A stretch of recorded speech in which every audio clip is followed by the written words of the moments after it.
কোন নেগোসিয়েশন হবে না, একটু হবে না। পতন হবে আপনার। শেখ হাসিনার মতো উচিত শিক্ষা দিয়ে তবে আমরা বাংলাদেশের যে দ্বিতীয় স্বাধীনতার যুদ্ধ ভবিষ্যৎ মাত্রায় এগিয়ে নিয়ে যাব। তারেক রহমান ক্ষমতায় থাকবে না, পতন শুরু হয়ে গিয়েছে।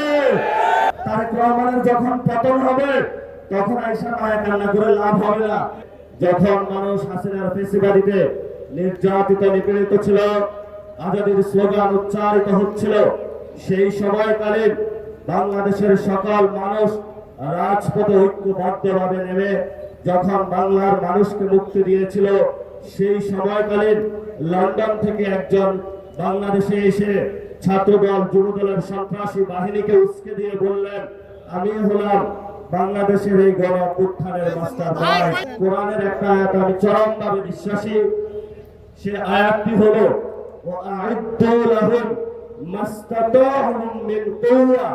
তোমাদের যতটুকু আছে ততটুকু নিয়ে প্রস্তুতি গ্রহণ করো। বাকি সাহায্য কোথা থেকে আসবে? সাহায্য কোথায় থেকে আসবে?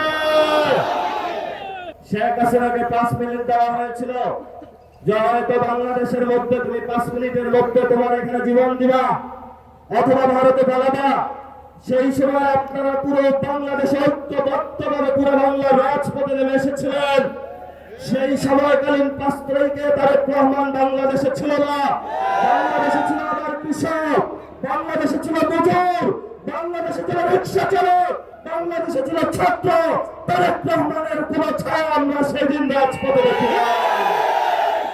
আপনি যদি ক্ষমতায় থাকতে হয় আপনি গণভোটের রায় বাস্তবায়ন করতে হবে। যেই পরিস্থিতি পাকিস্তানি জান্তাদের হয়েছিল বাংলার জনগণের রায় না মানার কারণে, সেই পরিস্থিতি আপনার সাথে হবে।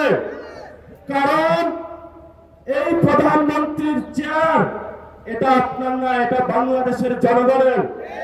ফলত আমাদের চেয়ার নিয়ে কেউ যদি ছিনিমিনি খেলে আমরা তো সেই চেয়ারকে রক্ষা করতেই হবে আমাদের। বাংলাদেশের মালিকানা তারেক রহমানের নয়, বাংলাদেশের মালিকানা বাংলাদেশের জনগণের। আমাদেরকে এনশিওর করতে হবে যদি বাংলাদেশের মাটি, বাংলাদেশের বায়ু, বাংলাদেশের পানি ভারত বা অন্য রাষ্ট্রের কাছে কেউ বিক্রি করতে চায় ক্ষমতার লোভে, আমরা রাজপথে থেকে সেই সকল মানুষ থেকে বাংলাদেশের স্বাধীনতা এবং সার্বভৌমত্ব নিশ্চিত করতে হবে।